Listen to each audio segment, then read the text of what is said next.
Okay, and what is one thing that you are most proud of in your life? Really different types of trauma. And we have done so much marriage counseling, parent coaching. Like it actually feels increasingly rare the more I talk to people in my life when you actually have a partner that reaches an edge and just says, I'm going to go in instead of backing away, you know? And just the protecting of emotional intimacy as the existential crisis of life continues to hit you is a choice. Yeah, And I'm really yeah, most proud of that. that's awesome. And so important to you, your team, the rest of everything else is, so affected by that. So that's wonderful that you guys are doing all the work to do that. All Hmm. right, so this is the Running Wine Mom. So we start with fitness, and I'm excited for you to talk about your fitness journey. Currently, right now, what is your favorite way to stay active? Weightlifting. Yes. And so, how did becoming a parent motivate you to prioritize your fitness and adapt a healthier lifestyle? It was the catalyzing force. I don't believe I would have done it otherwise. I grew up in LA, that super asthmatic kid that like couldn't do anything because I always had my inhaler. So I had this story my entire life that I'm not athletic, quote unquote, and that, like in LA, moving hurt past a certain point. I couldn't move quickly because I'd have to use my inhaler. So I basically learned how to not push my body so that my lungs wouldn't hurt. Then I moved up to the Bay Area and into the forest and was like, oh, after a year of living here, I could hike and not have to use my inhaler. And it was like magic. It was just, oh, air quality is a real thing. And Mm, so that was kind of the first introduction to it. But then I had my kids and gained and lost 50 pounds twice. And after my second kid, my diastasis recti was intense. And for those of you who don't know that term, it's the ab separation that happens after having kids. And I was like, I ain't going out like that. And, was convinced by all of the online personal trainers that one can heal diastasis recti through exercise. So I was like, great. I bought all the programs. So it started out as vanity. And then once I actually started lifting weights, it was incredible. Like just how the energy that came, like actually, I discovered the benefits of exercise in a way I never had in my whole life. So now I'm one of those people. I have kettlebells and I do Turkish get ups and kettlebell swings. And I know how to do a snatch, a squat to snatch. Like, never in a million years, Samantha, would I have thought I would be this person. awesome. What a great, journey. I think some people are just like you were saying, maybe like they're living in an area with, air pollution is, an issue with them, and or they're scared to start. And having your why is so important, and obviously your kids are a huge why for you. So what were some specific challenges that you kind of faced initially when you were starting your journey? Did you just go right into it and then you just never look back, or was there like a grace period of you kind of being like, maybe I'll go back to my old self? There actually wasn't, and I think mostly because I didn't it didn't start after my first child, it started after my second child, Mm-hmm. right? She was born in 2020 in Okay. October. So we all know what was going on in 2020. That was an intense year. And so the challenge I faced with my first of prioritizing it and I'm so tired and I don't want to get up early and like all none of that was a factor. It was basically like if I don't do something for myself, I'm not going to make it. And also, I started small. I didn't start out lifting weights. I started off with a very specific ab reconstruction online program that was very gentle and was like, doing the two-step ab compressions and doing the dead bugs on the floor and like very gentle arm raises. And that was really beautiful. So I think I started the routine with something that was more low bar. And then I got the Future app. And so then when I did my interviews with the personal trainers, they started giving me more complex exercises and tracking on the watch what I was doing and being like, we think you can handle more now and maybe you should buy some weights. I'm like, buy some weights. They were like, yeah, buy some weights. So I fell into it. That's great. And I love that. Like, I don't know if you guys are planning on having any more children, but for me, Absolutely not. we knew after two, like that was done. And I feel as though you probably then therefore knew that. And it's like, okay, now you can be you again. You're done giving your body to your babies, and it's about you, sort of, even though it's always about them. But, you know, how do you find balancing it all in your busy lifestyle and with kids? Because I feel as though a lot of people, once they have kids, are like, I don't have time anymore. And you are the polar opposite of that. You're like, I'm making this a priority. What's your biggest way that you ensure to incorporate it even when you are busy? It's kind of like because I'm busy. I mean, it helps that I run a leadership team and organizational development firm. You know, like that's our perspective on branding is like you got to have leadership skills and then you'll know how to tell your story. And so I can't be going off and telling people about the inverse relationship between rest and the ability to process your growth edge. Like there were all these leadership development things I knew about the cost benefit ratio of being busy and busyness as distortion and distraction. So the spotlight just got turned back on me. But I think had I not had that, I wouldn't have been able to activate it so quickly. Yeah, that makes so much So sense. that like a tangible example is like if I don't work out a few days in a row, then I actually will get done in 6 hours what it would have taken me 3 hours to do had I actually worked out and had less brain fog because of the physiological um, reaction that happens when I lift my weights for just 30 minutes in the morning. Saves me 3 hours.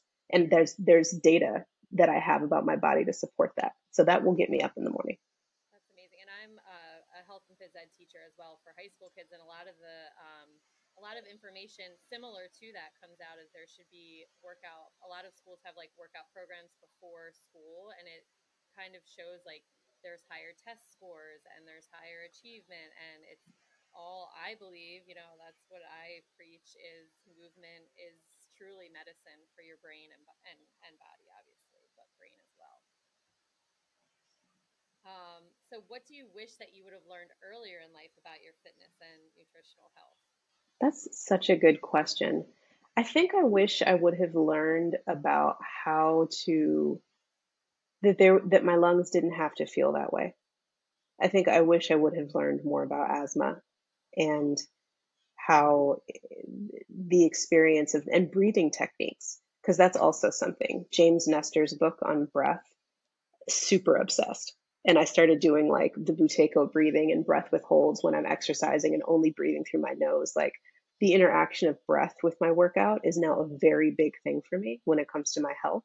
And had I known that back then, I think I could have started working out much earlier. So that's what it would be, is breathing techniques to actually increase health and the CO2 to oxygen ratio and all of that.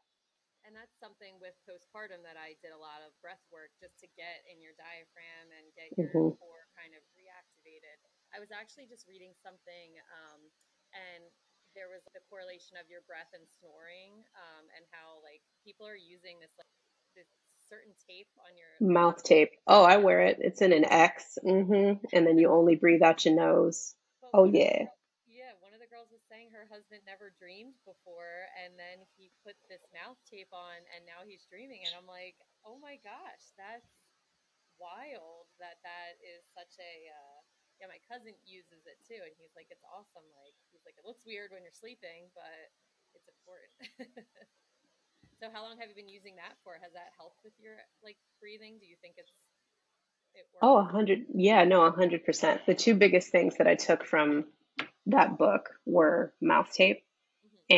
and during exercise or physical exertion, not breathing out, not breathing through your mouth at all, Mm. and reducing your exertion till you can get to the point where it's uncomfortable but not intolerable to only breathe through your nose. And then build up your stamina in direct proportion to what it takes to only breathe through your nose when you're exerting yourself. And if you have to pant, scale back.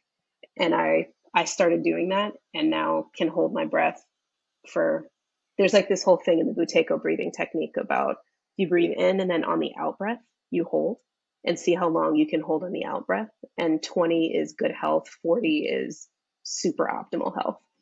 And I was at like 10, so I was not okay. Wow. And now I think I'm up to 25 or 30 or something.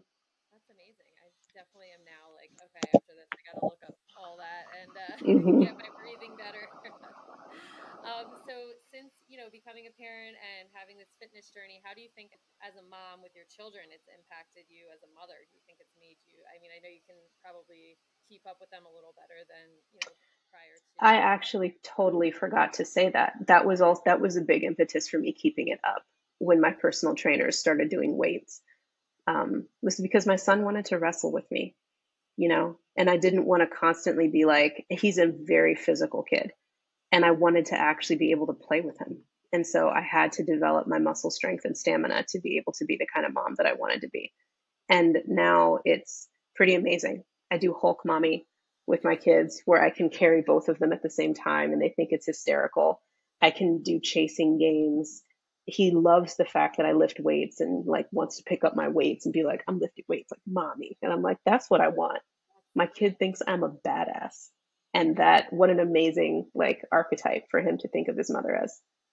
Yeah, that's a wonderful thing that you're doing for them. That's just showing them. They're going to think it's just normal part. You're not showing them Exactly. saying, "Oh, I want to be skinny," or you're like, "You want to be strong," which is so That's important. right. You know. So looking back on your fitness journey since becoming a parent, what do you think you're most proud of achieving physically and mentally?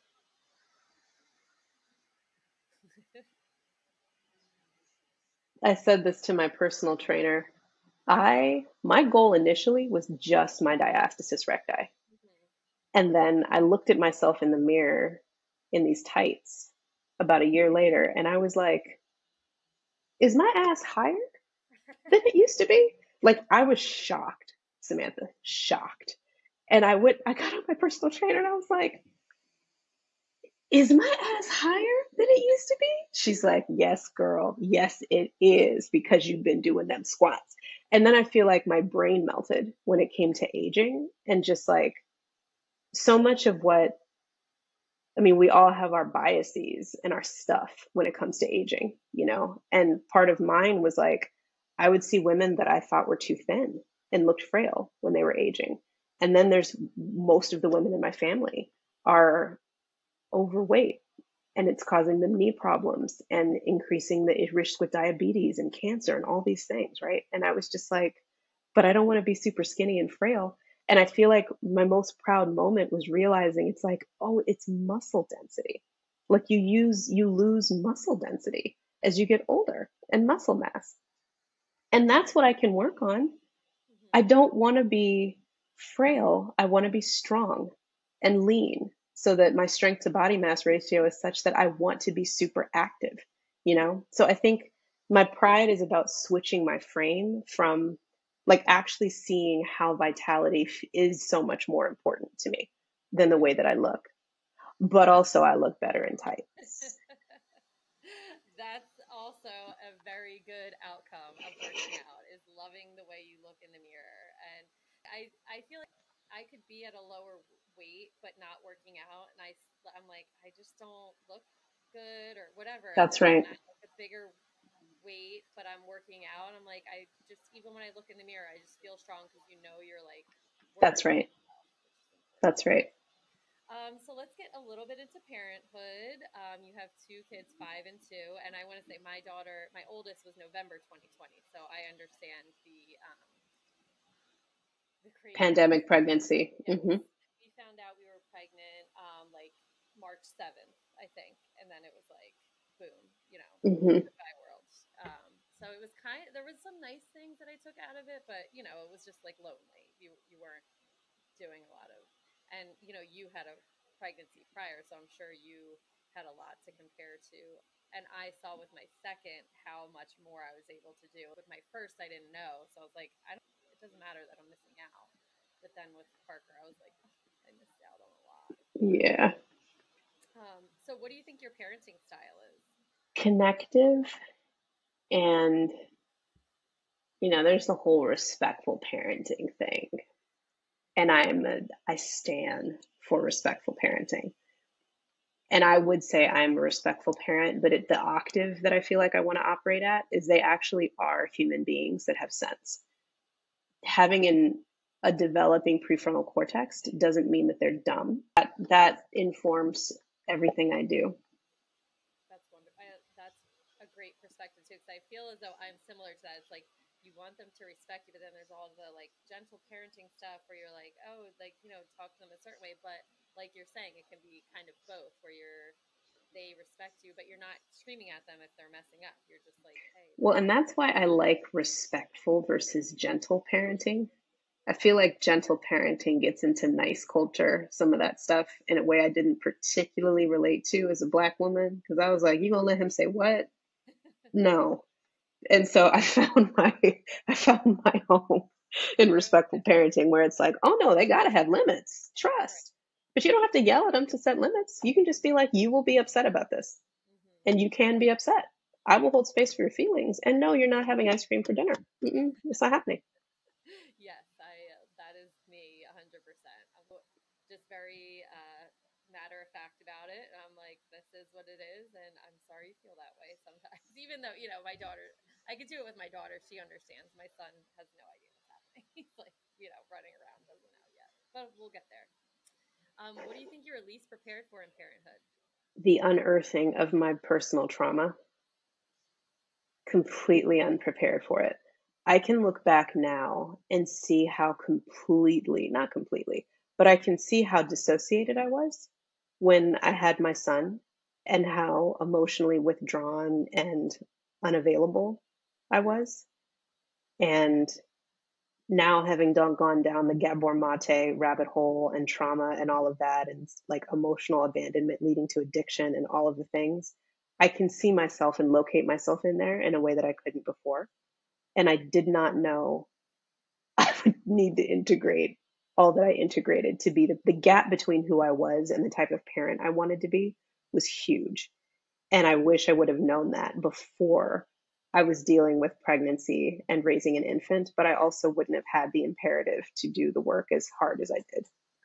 And that it's so again interesting you say that because so many women that I've spoken to say the same thing. Like parenthood brings up all of this like unresolved trauma that you just like really didn't have to technically deal with prior to. I mean, you could have dealt with it, but when you have these little humans that you're raising, you're recognizing like what you maybe like went through or some things maybe that you loved growing up and some things that you absolutely hated growing up and you're like, wait, I need to heal so that my kids can do better. And I just love that this generation of moms are really like working on that, and I think that's so amazing to help raise the next generation of children who are hopefully going to be able to understand that if they have to, deal with it, if that it's okay and normal to work through any of their traumas, which And is that so. that's actually part of the organic cycle of life. Mm-hmm. You know, what I'm really excited about is being a grandparent and talking to them before they have kids and being like, look, you're going to be, when you have kids, it's not just a brand new relationship, it's a brand new human. You can teach them how to bond and how to connect and how to relate. And you're going to love them so much. You're going to want it to be the most ideal bonding and connecting ever. And society will not let the ideal occur. And it's going to be grief stricken and you're going to lash out. And it's going to be my fault and your dad's fault and everybody's fault because that's what it was for me and with my parents. And then at some point, you'll realize that we're all in a absolute pressure cooker of a country that doesn't support parents of young kids. Yes. And society itself is traumatized and it's shit. Mm-hmm. So, ergo, we get to form a new crucible here together. I would love to learn all the things you're going to go through and all the remaking of yourself you're going to do as a parent. And I want to be there with you so that I can help, so that I can evolve. And I don't want you to ever be afraid to tell me what you experienced as a kid because it's intergenerational trauma. I Mm-hmm. don't shame myself for what I did when you were a child. And you will do some of the same things. And I don't want you to shame yourself because my parents did it, their parents did it, their parents did it. This is just, it's a thing that is kind of separate from us that we carry. And there's a way to be objective about it in a way that we manage it as much as we can and we break as many cycles as we can every generation, but we can be really kind to one another as we do it. That's such good advice because it is about the generation. I've been reading a lot about like, the generational trauma as well with how we've evolved based on, how our parents have treated us and we want to do different in each way, but like I can recognize that I'm going to screw my kids up somehow. Like I don't know how it's going to be, but it's going to be something I'm not going to do right. And like you said, I would love to be there with them to go through when they become parents. Like, what did we do wrong that you can do better with them? Because nobody's perfect, which is important to recognize. So, what is one piece of advice you would give other parents? to actually really understand emotional abandonment as a concept. And a part of that for me is a lot of Gabor Mate's work is on attunement versus attachment. And I think that a lot of people get attachment because attachment based parenting has been so up for so many decades. Mm-hmm. And a lot of attachment is just proximity, physical proximity, right? Mm-hmm. But attunement is emotional proximity. And with technology being what it is, like a part of my dissociation when I had my son was I was constantly scrolling my phone when I was nursing. I was sitting so much. I was doing business courses. I wasn't there with him, even though I was physically with him. So I was like, we're co sleeping. I'm breastfeeding. Like, this dude's going to be attached and super healthy. But I was emotionally abandoning him all over the place. And I feel like the distraction, the stress response of leaning into virtual worlds and imagination and drama and whatever we use to manage stress creates the capacity for emotionally abandoning our children just with distraction. Mm-hmm. And our kids need us right Yeah. now. I mean, society is losing its ever loving mind. And in an ideal world, what I want for every parent is to understand emotional abandonment and attunement so that we don't leave our kids emotionally in ways that we don't even know are harming them. Yeah. It's so and it's not really from a parent perspective, but from a teacher perspective. I teach grades 7 through 12 health and phys ed, and seeing, going back to the phone where you're saying that, you were there present with your child, but you're, on the phone. I see that with the socialization of this generation of students where they're all, I used to go into a classroom and I used to have to, or like in the gym and be like, all right, everyone, like quiet down. We have to get like started. And now you come in and like nobody's really talking to each other. They're just sitting on their phones, looking at their phones, and I don't know, talking to someone else, but it's not the same as like that socialization aspect that we all need, and um, that connection that everybody deserves to have too. So that's important to remember for our kids and raising them as well. All right, so let's get into some specific interview questions. I think it was in your TED talk, you talked about Captain Planet and your environmental journey. And I was like, I have to somehow put this in, so we're just going to get it out there because I want to know about it. It was something that really just like caught my attention. And I was like, let me write this down. I have to ask. So tell us about that. Yeah. Um, well, I was absolutely a planeteer because I'm a planeteer. You can be one too. Saving our planet is the thing to do. Looting and polluting is not the way. Hear what Captain Planet has to say. Yeah, I was real hardcore about it. And I feel like a much better, I have much better context for it now because I feel like it was the ozone layer when I was in elementary school. Like that was the big environmental catastrophe. Yeah. And so there were all these save the earth ozone layer things happening. And I just remember being really attached to it. Like, Mm-hmm. we got to do this. And the thing that swayed me away from thinking of environmentalism as a path was I didn't see any Black environmentalists. And I was basically told that, we don't really do that because we got HIV, we have gang violence, we have actual threat to our lives. Let the white people deal with the environment. And it was in college that the world started coming together for me a bit more. And I could see my path through that. So did you go into college like as with a different expectation of what you were going to be and then change your direction? I totally changed. I went through a lot of phases. I went to a medical magnet high school in Los Angeles. Okay. So a hospital was like one of our classes, and I did the labor and delivery clinic for 40 weeks. It was, and after that, I was like, absolutely not. So then I went to college and um, did Black studies with a concentration in theater because I wanted to teach Black folklore, get a PhD in theater and teach Black folklore. And then An Inconvenient Truth came out in 2014, 2000, 2004. And I saw it and had the Captain Planet moment, but as an adult, and was just like, oh shit, we about to die. You know what I'm saying? And so I joined the Student Sustainability Coalition and was still part of the African Student Union and was like doing them both and jumping from one world to the other and just was entranced by ecosystem management. That's amazing. And you actually had the opportunity to present at the White House, right? Yeah, the well, day. so one of my jobs is running a national climate organization, and a big part of doing that work was policy. So we worked with the EPA. We were at the White House quite a bit, just trying to negotiate different things. Yeah. How was that process? Like, as someone who really has no idea how like the upper government would work in that realm, I guess. Like, I'm like, yeah, let me help clean up on the community, but I don't know the big stuff. Um, is it like, are they supportive, or did you find that you're constantly like fighting for what everybody else? Yeah. Well, there was the EPA when I was working with them.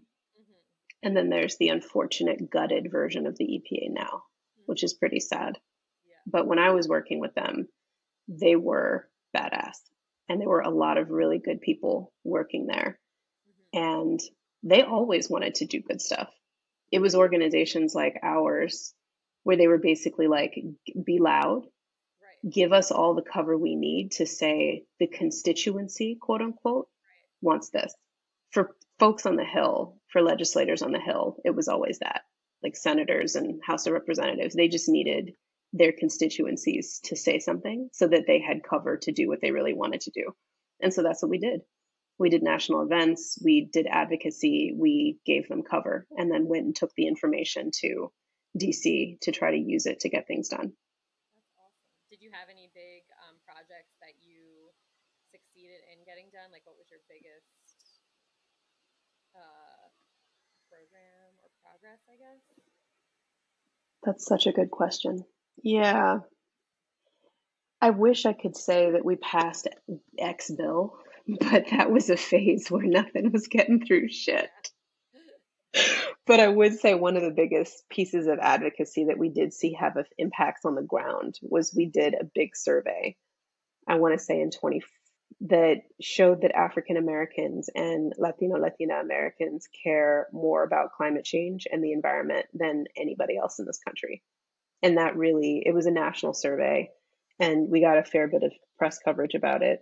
And it was just challenging that narrative that we don't care Mm-hmm. and that it's not our issue. And that gave a lot of cover for a lot of people to be able to say, my constituency wants this, you Mm-hmm. know? Yeah, that's important. And you were actually named as one of Ruth's 100 most influential African Americans Hmm. in the past. So, I mean, obviously, you're doing so many amazing things for your culture and community. And what does it mean to have that platform and influence? Like, how can you use that? I mean, you have such a drive for change, but having that probably gives such a step up. Like, how did that? Yeah. I think inspiring hope is where I've come to lately. Mm-hmm. When I do public speaking, I am very attuned. I mean, part of it's my theater training. You know, I decided not to go into theater, but I am so glad that I took years of improv because it really helps with public speaking. Mm-hmm. And I love attuning to audiences and feeling where they are and having that live exchange. And we're scared. People are scared, you know. We come into these rooms and they sit down and they want someone to speak into them, Mm-hmm. you know. And I feel like that's one of the main things about having a platform. And I have some there's a lot of complexity for me with virtual platforms, which is why public speaking in person is so important to me, because I feel like the nervous system, I mean, all this stuff we were just talking about, right? Breath, nervous system, body, all of that. The syncing of nervous systems that occurs when you're live in person and someone on stage is speaking into you, and you actually can feel the catharsis. Like in theater, catharsis is the whole thing. Like you go on a journey, right? And I try to do that in my speeches. And so that, considering the way the world is, having someone tell a story of a mental model and a mindset that you can have for how to have hope and how to walk through your days and can hold on to your peace, with the complexity of grief and loss and the need to integrate all the things, feels essential right now. I agree. And that's, I feel as though like during the COVID time when everything was, virtual, everyone was like, this is great. We're going to be able to do all this stuff virtually. And then it's like, no, we miss that social connect. It's not the same as being present with other people. And it's the energy that you are missing for sure. So let's talk about soil and shadow. This is your business. I loved reading all about it. I especially loved like the meanings that you posted on your website about the definition of soil and the definition of shadow and how that kind of intertwines with your value statement. So tell us about soil and shadow. The idea came up because I burned out hard. All of that advocacy you were talking about, Mm-hmm. that a few years of that, and I was done. We started having those fertility issues I mentioned at the beginning of the podcast, and I cracked hard, and it was public, and it was awful. And so I went into a hole for like 2 years Mm-hmm. and did a lot of coaching, did a lot of therapy. And when I came out on the other side of that, I could feel how many women in particular that were in the social impact space that were having the exact same experience that I was. And it was just expected that nonprofit executive directors were going to go through this cycle of burnout, because nonprofit executive directing is an unsustainable job inherently. Um, but I wanted to go an octave deeper than that. It wasn't just a job. It's like social impact folk are actively seeking the parts of society that people don't want to pay attention to because it's too hard, and interfacing with that level of loss and grief and pain requires a lot of stamina, mentally and emotionally. And so what I wanted to do was care for the people that were caring for the people in the earth. I wanted to look out for them. I wanted to reach back into the past and be who I needed when I was a nonprofit executive director. And so that's where Soil and Shadow was born. And the practicality of soil is that it's, you want to save the earth, you save soil first. It is the key, it's the keystone of the ecosystem. And I love that, because then as a frame for fertility and what fertility actually means, you can extrapolate everything for how to manage human systems. And that's one of our key inciting questions, is like, what can managing ecosystems for health teach us about managing human systems for health? And there's just so much. Yeah, that's amazing. Yeah, it just seems just like such an amazing idea around it and the way to really make change. And one of the things that, Soil and Shadow does pride itself on is working with diversity, equity, and inclusion clients. Can you share some examples of a project where you help a client successfully navigate and address these challenges, or like what does that what is the, obviously I know there's an importance behind it, but can you tell Yeah, us yeah, what's yeah. the important sorry, I Totally. didn't mean for that, not like what's the Yeah, yeah, important. yeah. No, I know what you meant Sorry. for sure. Um, well, I'll start by saying that the way we care for the people who are caring for the people in the earth is through leadership team and organizational development, because we're running these teams, and how to have the skills to do all of the things and relate to each other is hard, right? I did all this work at the White House and on Capitol Hill and like with policy and all that. And at the end of the day, it was people did not know how to play well together in groups. Full stop. That was the problem. There was no shortage of good ideas. There was a shortage of the skill set to be in group settings and have that go well over a long period of time. So diversity and inclusion is a huge part of that. Is one of the main things soil teaches us is biodiversity, right? the more diverse an ecosystem is, the healthier it is. Biodiversity and ecosystem management is one of the key indicators of a healthy system. Translate that to a human system, it's the exact same thing. Diversity of a human system is one of the key indicators of health. But it's not just diversity, which is what people get confused about. The sustaining and maintenance of diversity is a key indicator of a healthy human system. And what's happening right now is that folks are like, oh, we need more diversity. So they hire a bunch of people, said people leave. Oh, we need more diversity, hire a bunch of people, said people leave. Or they stay and they're grumpy and unhappy because they're not being integrated well, you know? And so that's really our work, is making sure that human systems can function optimally, because we have shit to do. We out here trying to end climate destabilization. We're going to have 1 billion climate refugees in a minute. And social and political refugees because of the incident, just so much. We're going to be dealing with so much. We already are dealing with so much. We have to be high performing and operating at the peak of our abilities. And so these skills are what's required to do that. And besides diversity and inclusion, it's stuff like giving, receiving, and integrating feedback. That's our main thing that we're going to be doing for the rest of this year and next year. Because with our current clients, it's like, okay, you want to talk about microaggressions because you think this is diversity and inclusion mainly. I understand. Don't label what just happened initially as a microaggression. Say, I'd like to give you feedback about what you just said and how it made me feel. Full stop. Then you can layer on top of that social, political, economic complexity, right? But start with the human skill of feedback. Start with the human skill of listening. Start with the professional development skill of implicit bias in the workplace. Just like all of these things. And it's like so simple. And even though it's so complex, it is so simple. Like you just said, it's just very much, it comes down to communication and proper communication.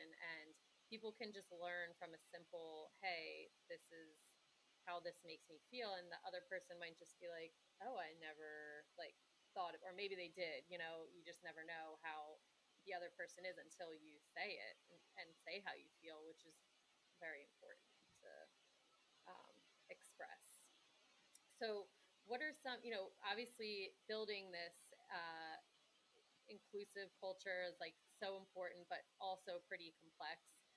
How do you approach the process of it besides the communication of assessing an organization's need? How do you, do you work with individuals from companies or bigger companies as a whole, or both? And then how do you? Yeah.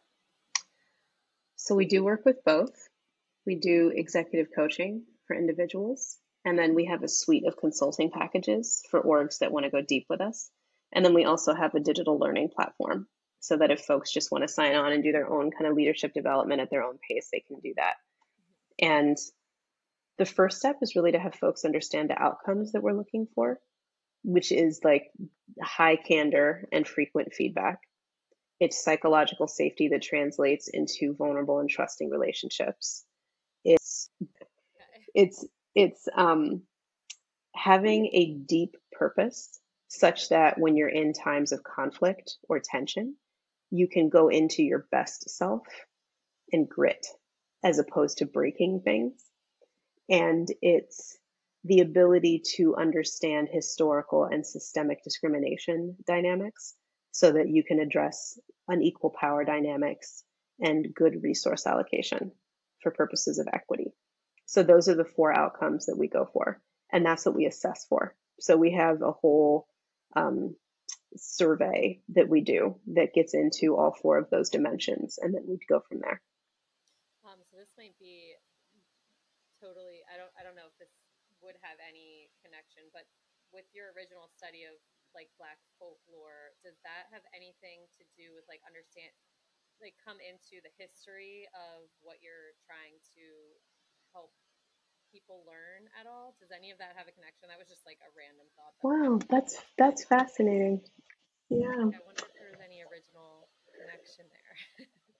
Well, the tangible connection there is this thing about people don't know how to play well together in groups.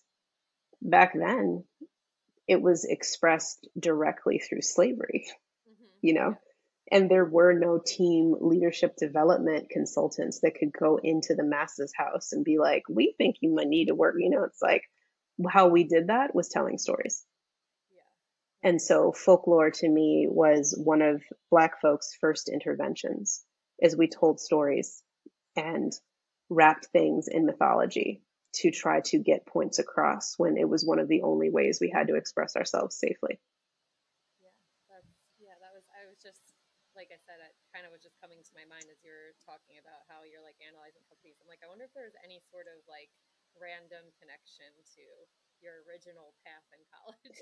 Well, actually, one of the big projects that we're doing on the leadership development side this year is a cohort for Black mothers who are in leadership positions. Oh We're wow. doing a retreat series, and it's the Soil, Shadow, and Spirit retreat series. And they are all like, running investment firms and foundations. And one of them was like the creative director of one of the biggest theater companies in the world. Like, they're incredible professionals, and they're also mothers, and they're Black. And so they have this deep nexus. And one of the things we're going to be doing there in terms of leadership development is shadow work and the integration of our blind spots. And the methodology we're going to be using for that is theater of the oppressed. And it's one of the versions of it called Rainbow of Desire, which gets into your inner oppressors and how your inner cast either supports you or doesn't support you. And I'm very excited about that. We'll get 3 retreats over a period of 9 months where we'll get to use this theater methodology to surface issues and do leadership development work.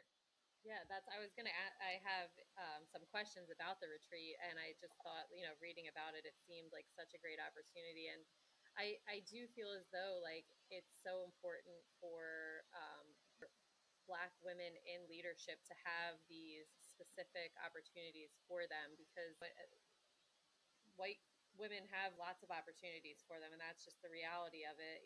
You create this retreat for women who are so deserving of it is just an amazing platform for them. So it's an important, so it's for their personal and professional growth. Is that what the main, okay. And so what are some other of the main objectives besides the work that you're going to do? What do you hope that they get specifically from it at the end when they walk out? Well, the threads of where this retreat came from were pretty deep. Okay. And it started as a conversation between me and the co-director of it. Her name's Nome Lamar, and she's an incredible artist, an incredible professional who's done some really heavy hitting stuff. And the two of us were just really feeling into how the impending destabilization of the human species is going to require us to know how to activate and deactivate community pretty quickly, whether it be refugee community or folks moving out of a place because now it's too hot to live and they got to go somewhere else. Like, we're going to be moving around a lot more and bumping up against each other a lot more. And doing that well is an imperative. And Black women modeling how to do that well, not Black women modeling how to do anything well, has been a savior to many things throughout history.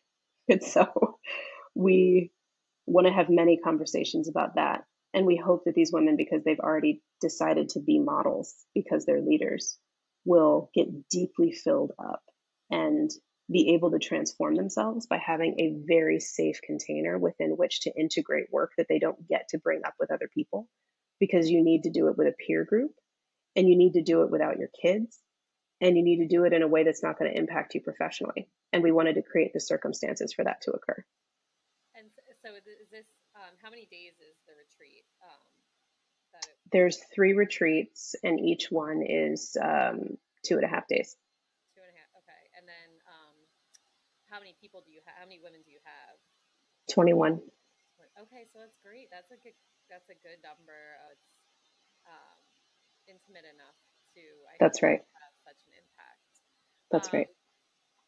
And so, again, just going back to the supportiveness and inclusivity of the environment at the retreat, did you have any specific details of the retreat that you're like, this is it more like you're going to like a convention, or it's more like um, since it is 21 women, like you have not, I don't want to say spa, like more of like a Yeah, what's the vibe? yeah, Well, yeah. we're going because it's the soil shadow and spirit retreat, it's going to be at an operating ranch. So the main ranch that I've been working with for almost 10 years that raises regenerative meat, regenerative, like their mission is to restore the agricultural soils of America. So it's a 7,000 acre ranch run by a philanthropist who's basically like, I'm going to model all the things that ranchers and farmers can't afford to do and tell them how to do it so that they keep their land. Like she's really hardcore and incredible. And they have a they have this thing about radical hospitality. So the food is amazing. The accommodations are incredible. The barn is beautiful. They hold weddings. And the convenings that they do are mostly about restoring the agricultural soils of North America. So they convene a lot of folks in regenerative agriculture and climate change. And it's the mission. It's called the No Regrets Initiative because they will not have any regrets about doing anything to restore soil. So that's where we're going to have the retreats.